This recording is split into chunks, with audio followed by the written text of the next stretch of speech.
Кеш жарық құрметті тыңдаушылар, мен бүгінгі күні сіздерге бір жаңа ертегі оқып бермекшімін.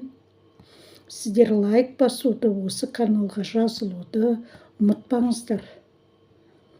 Бүгінгі ертегінің аты Ғылманның өнері. Бұрынғы өткен заманда Бағдат шаһарында Ғылман деген бір ақылды адам болған екен.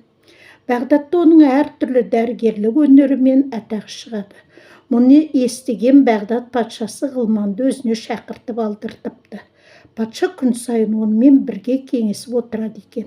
Ғылманның өнерлеріне таң қалып жүреді екен. Бір күні патша үлкен уәзірін шақырып алып, бұл Ғылман өте ақылды және өнері де көп адам екен. Осыны уәзір етсек қайтеді дейді.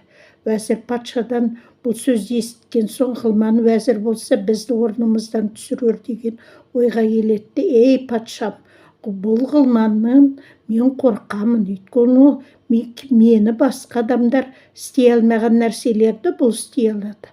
Сондықтан бір күн сізді де бізді де өлтіріп өзі патша болып алар деп қорқамын дейді. Патша кенет ойға қалады да қапа болып, мұндай ақылды адам патшаларға зиянды болады екен ғой. Енді бұл Ғылманды не қыламыз, тез көзін жойып өлтіреміз бе дейді. Уәзір қуанып: ей патшам, әуелі одан 3 түрлі ғылым сұрап алып, сол ғылымды біліп алайық, содан соң өлтіреміз дейді. Олай болса Ғылманды не қылсаң өзің біл, сенің қолыңа бердім дейді патша. Сол күннен бастап Ғылманды патшаның алдына кіргізбейтін болды. Ғылман уәзірден: патша, мен не кіргізбейтін болды деп сұрағанда, уәзір оған: патшаның уақыты болмай жүр дейді. Ғылман ақылға салып ойлайды да патшаның жаратпағандығын біледі. Уәзір: әй Ғылман, патшамыздың сізден сұрайтын бір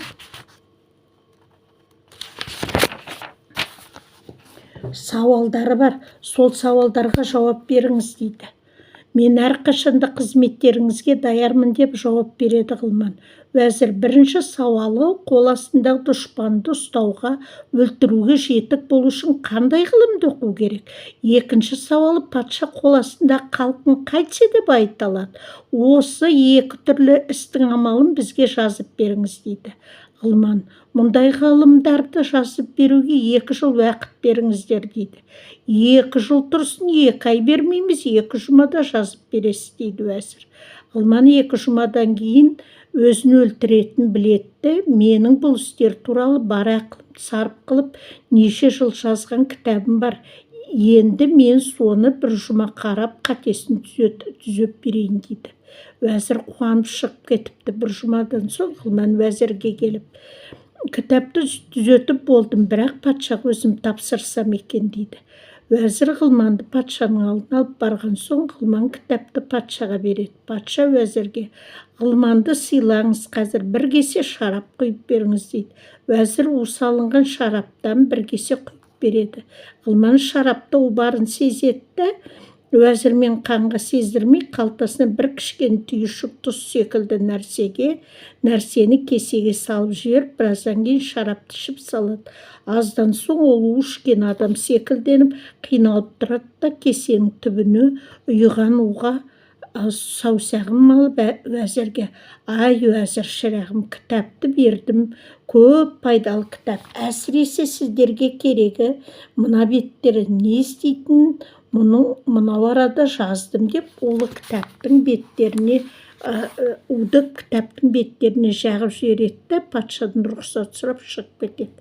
Уәзір мен патша Ғылман шыққан соң кітапты алып жазуды қараса, кім осы кітаптың қағазын 10 ретке дейін жаласа, ол кісінің қуаты тіпті кемімейді депті. Патша мен уәзір бұған қуанып, кітаптың жазуындағы айтқан бетке шейін қағазды жалайды. Сөйтіп, өз уынан өздері өледі. Сол кітапта патша қол астындағы халық тыныш болсын десе, әркімді ақ көңіл, әдепті қылып үйретсін. Патша қол астындағы халық бай болсын десе, әркімді еңбекке тәрбиелейтін болсын. Патша қол астындағы зұлымдықты тиямын десе, әуелі өзі зұлымдықтан тыйылсын деген екен. Ертегіміз аяқталды. Мен сіздерге бұл ертегіден алатын ақылдарыңыз көп болады ғой деп ойлаймын. Келесі кездескенше сау болыңыздар.